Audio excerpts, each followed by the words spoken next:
علاقہ کی بات تو آپ نے سنی, سچ کیا ہے جھوٹ کیا ہے, دودھ کا دودھ اور پانی کا پانی, آج میں اپنے پروگرام میں کر کے رہوں گی. پولیس انویسٹیگیشن ایویڈنس کس کروٹ بیٹھے. ظہیر الدین بابر صاحب ہمارے ساتھ موجود ہیں جو کہ انچارج انویسٹیگیشن ہے, سارے کیس کی باریکی سے انویسٹیگیشن کی. ظہیر صاحب آپ نے تو یقیناً کافی ایویڈنس یکجا کیے ہوں گے, یہ خودکشی کہہ رہا ہے سو کالڈ, آپ نے بھی یہی دیکھا؟ بسم اللہ الرحمن الرحیم. جی یہ جو مرضی کہتا رہے, ہمیں پہلے دن ڈیڈ باڈی دیکھنے کے بعد وہاں پہ سارے سینئر آفیسرز موجود تھے, ہمیں اس بات کا یقین تھا کہ یہ سوسائڈ نہیں ہے, یہ مرڈر ہے, یہ ہومیسائڈ ہے.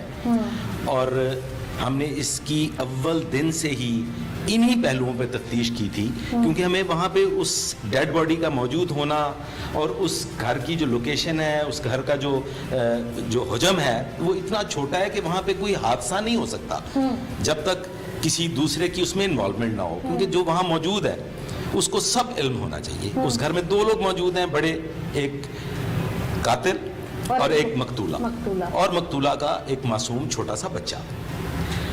ہم اس کی خودکشی کو کیسے تسلیم کریں؟ گھر کا دروازہ نہیں کھلتا, کوئی تالا نہیں ٹوٹتا, گھر کا خامن, گھر کا مالک وہاں موجود ہے, تو یہ ہمیں یہ بتانے سے قاصر ہے کہ گھر میں کوئی کس راستے سے داخل ہوا اور اس کو قتل کر کے چلا گیا. ڈیڈ باڈی ہم نے کہیں سے لٹکی بھی نہیں اتاری, ڈیڈ باڈی زمین پہ پڑی تھی اور اس کے ساتھ ایک ازار بند پڑا ہوا تھا.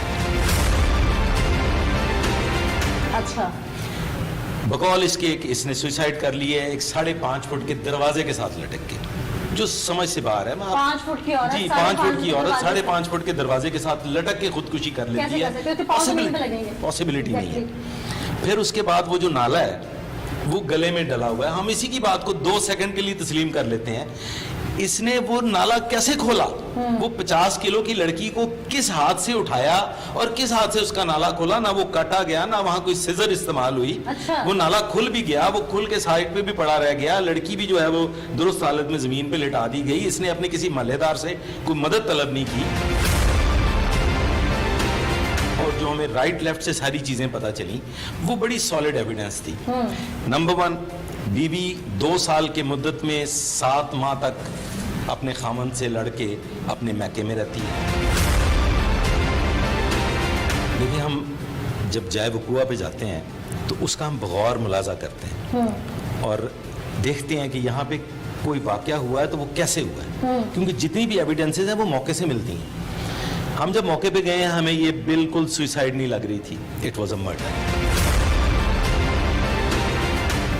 اس میں کوئی دوسری رائے نہیں ہے. میں آپ کو ایگزامپل کے طور پہ سمجھا دیتا ہوں. ذرا بیٹا آئیے, ادھر آئیے. اب فرض کر لیجیے یہ 5 فٹ کا بندہ ہے, یہ اس دروازے کے ساتھ لٹکا ہوا بیان کیا گیا ہے کہ اس کے گلے میں ازار بند تھا اور یہ اس دروازے سے لٹک گیا.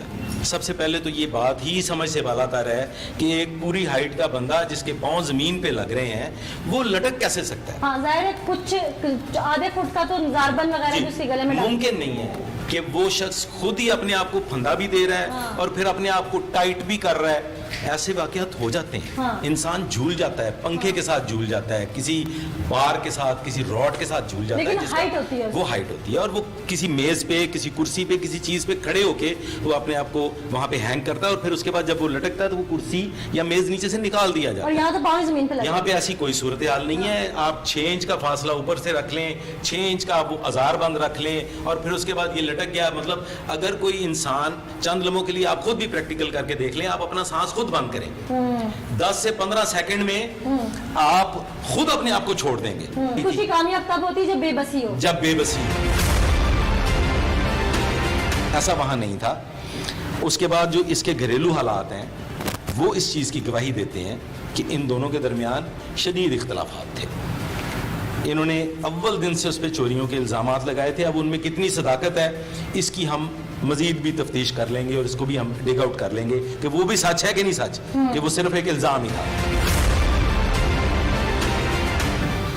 اس نے اس کی بہنوں کے پیسے چوری کیے, اس کے اور یہ ان کا الزام یہ ہے. پھر اس کو 7-8 مہینے کے لیے میکے بھی جانا پڑا. پھر یہ وہاں سے واپس آئی, پریگننٹ ہو گئی تھی, اسے 2 ماہ 3 ماہ پہلے یہاں لے کے آیا. یہاں پہ بھی آتے اس نے ہمسایوں میں چوری کر لی, 600 روپے اس کا چوری کر لیا. اور پھر فائنلی ہم جس نتیجے پہ پہنچے ہیں کہ ایک 35,000 روپیہ چوری ہوتا ہے ان کے اوپر جو شخص رہتا ہے، اور وہ شخص بغیر اپنے پیسے وصول کیے، بغیر اپنی انگوٹھی وصول کیے، خود سے اس لڑکی کو اس کی معافی تلافی پہ معاف کر دیتا ہے، جس کا اس کو بھی علم نہیں ہوتا. اس کو قطعاً کوئی اعتماد میں نہیں لیا جاتا. اسے بعد میں اس بات کی اطلاع ملتی ہے کہ جی میری بیوی کو اس مدعی نے از خود معاف کر دیا. وہ اس کے لیے کافی ناقابل برداشت چیز ہے. دیکھیں ایک انتہائی امپورٹنٹ چوری ہے اس میں، جس چوری کی بغیر ادائیگی کے صلح ہو جاتی ہے، اور آخری چوری ہے، اور وہ آخری چوری ہے. 35,000 روپیہ وہ لڑکی اپنے ہمسائے کا چوری کرتی ہے، اور ایک یہ بھی اس کا الزام ہے. اور وہ ہمسایہ اسے معاف بھی کر دیتا ہے بغیر پیسے وصول کیے. یہ بھی اس کا الزام ہے، یہ بھی اس کا الزام ہے. اچھا، اب اگر یہ سچ ہے تو وہ اس کے لیے ایک بڑی ناقابل برداشت چیز ہے کہ اس کی بیوی پہ ایک 35,000 کا الزام بھی لگتا ہے، اور وہ پھر معاف بھی کر دی جاتی ہے اس کی مداخلت کے بغیر. یہ امپورٹنٹ پوائنٹ ہے. ہو سکتا ہے انہیں گھر سے مل گیا وہ سب کچھ، پاسبلٹی ہے، لیکن یہ ہے کہ ہاں ابھی تک کی صورتحال میں دیر از نو کوشچن. پوسٹ مارٹم رپورٹ کیا کہتی ہے؟ پوسٹ مارٹم رپورٹ بالکل کلیئر ہے، اس میں قریب سے بھی کہیں سوئسائڈ نہیں گزرتا ہے. It's homicide, clear cut homicide. اس کی یہ دونوں ہڈیاں ٹوٹ رہی ہیں، پچھلی ہڈی ٹوٹ رہی ہے، اور یہ پریشر سامنے سے دبا کے سانس بند کیا گیا ہے. لٹکنے کا نشان نہیں. اس نے اس کا گلا دبا دیا. پہلے اس نے اس کے اوپر رکھا ہوگا تکیہ، اچھا، اس کے بعد اس کو اس نے گلا دبا کے پوری طرح سے مرنے کا یقین کیا، اور پھر وہ ایک رسی جس سے اس نے اس کو مزید دبایا، وہ رسی کا نشان سیدھا ہے. مطلب ایک گردن ہے، گردن پہ جب آپ خودکشی کرتے ہیں یا آپ لٹکتے ہیں تو وہ اپورڈز ہوتا ہے، وہ سلپ ہو کے رسی اوپر کی طرف کو جاتی ہے. یہ بالکل گردن کو سامنے سے پریس کیا گیا، یوں پریس کیا گیا، نہ کہ وہ اپورڈز. صحیح. تو وہ بالکل کلیئر ہے، اس میں ہومیسائڈ کے علاوہ اور کچھ بھی نہیں ہے. فاصلہ کم ہو اور خودکشی کر کے لٹک رہا ہو تو وہ پاؤں پہ ظاہر ہے، پاؤں وہ زمین پہ لگتے ہیں. ایسا کچھ نہیں ہے، ایسا کچھ بھی نہیں. پاؤں پہ نشان تھے، اس سے فزیکل ایگزامینیشن میں ایسی کوئی چیز سامنے نہیں ہے. یعنی کہ کلیئر ہے یہ مرڈر ہے، بالکل کوئی کوشچن نہیں ہے. پوسٹ مارٹم رپورٹ آنے سے پہلے ہمیں یقین تھا کہ یہ مرڈر ہے، کیونکہ ہم بھی مدت دراز سے تفتیشیں کر رہے ہیں. بڑے ہماری سینئر ہائرارکی وہاں موجود تھی، سب لوگوں نے وہ موقع ملاحظہ کیا. کوئی ایک شخص بھی ایسا نہیں تھا جو اس کرائم سین کو دیکھ کے یہ کہے کہ جی ہاں یہ خودکشی ہو سکتی ہے.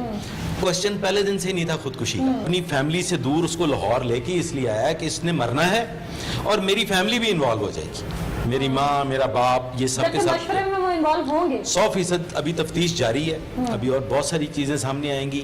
اس کلیئر کٹ مرڈر، سوسائڈ نہیں ہے. حیران کن طور پر کہ کس طرح سے ایویڈنس کلیئر ہو چکے ہیں کہ یہ مرڈر ہے، اور یہ صاحب ابھی بھی اس کو خودکشی کا رنگ دینے کی طرف ابھی تک یہ شاید ان کا وکیل نے پٹی بڑھا دی ہے یا ان کا اپنا ضمیر سے نہیں جھنجھوڑا. کیسی غیرت ہے کہ تم نے مار لیا اور اب تم میں ہمت نہیں ہے اس کو آن کرنے کی کہ میں نے مارا ہے. نہ پوسٹ مارٹم رپورٹ، نہ محلے دار، نہ انویسٹیگیشن انچارج، نہ ہی مدعی فیملی، کوئی بھی اس بات کو تقویت دینے کو تیار نہیں کہ اس کی خودکشی، اور نہ ہی کہیں سے کوئی ایویڈنس اس بات کو تقویت دے رہا ہے. اب بھی سچ بولنے کا ارادہ ہے؟ میں سچ بول رہا ہوں. جو کیا میں نے اس کو نہیں مارا. کس نے مارا تھا؟ مجھے نہیں پتا سر. جس کا پتا ہے اس کا بتا دو. کوئی نہیں. کون مار گیا تمہارے گھر میں آ کے؟ پتا نہیں. یعنی کہ تم وہیں پہ رہ گئے. کتنے بجے کا وقت ہوا تھا یہ؟ 6:30 کا ٹائم ہوگا جی. یعنی کہ تم نے ارلی مارننگ سردیوں میں یہ اس لیے ٹائم چوز کیا تاکہ کسی کو آواز ہی نہ جائے. پھر وہ واش روم میں گئی ہے، کوئی 15-20 منٹ گزر گئے ہیں، واش روم سے کوئی آواز نہیں نکلی نہیں. جب میں باہر آ کے دیکھا تو اس کی ڈیتھ ہو چکی تھی. اس کا اچھا، یہ واش روم میں جا کے اس نے خودکشی کی جی. اچھا اچھا اچھا. گولیاں بھی کھا سکتی تھی، کوئی بھی اور کام کر سکتی تھی. سمجھ نہیں آئی بات. پوسٹ مارٹم رپورٹ بھی نہیں سمجھ سکی. جب وہ اٹھی ہے تمہیں تب کا پتہ ہے؟ اتنا نہیں تھا، یہ تھا کہ کمبل ہلا تھا، مجھے تھوڑا سا مطلب کو پتہ لگا کہ اٹھ گئی ہے. اس کے بعد پھر میں سو گیا تھا. اچھا، پھر تم ایگزیکٹ 20 منٹ کے بعد اٹھے؟ 30-25 منٹ ہو گئے. کیوں؟ مطلب تم ایسے اٹھتے رہتے ہو وقتاً فوقتاً؟ میں مطلب کہ میں نے شاپ پہ جانا ہوتا ہے نا 7:30. ساری رات وہ سوئی رہی ہے؟ جی سوئی رہی ہے. صبح اٹھ کے اس نے خودکشی کر لی ہے؟ رات کو ایک دفعہ اٹھی تھی، بچے نے وہ الٹی کی تھی، اٹھ کے اس نے صاف کیا. اس کے بعد کب نہیں خودکشی کی اس نے؟ پتہ نہیں. نہیں کی نا، ظاہر ہے صبح جو کی ہے. جی. اچھا، سمجھ نہیں آ رہی بات. اچھا آگے پھر تم اٹھے، تم نے کیا دیکھا؟ میں نے دیکھا کہ وہ واش روم میں آیا اور اس کی ڈیتھ ہو چکی ہے. پھر میں گھبرا گیا، میں نے جلدی سے اس کا وہ گرا کھولا کہ شاید اس کے اندر سانس ہے، لیکن وہ اس ٹائم تک ختم ہو چکی تھی. اچھا، جی. گرا کھل گئی تھی جلدی جلدی؟ جی.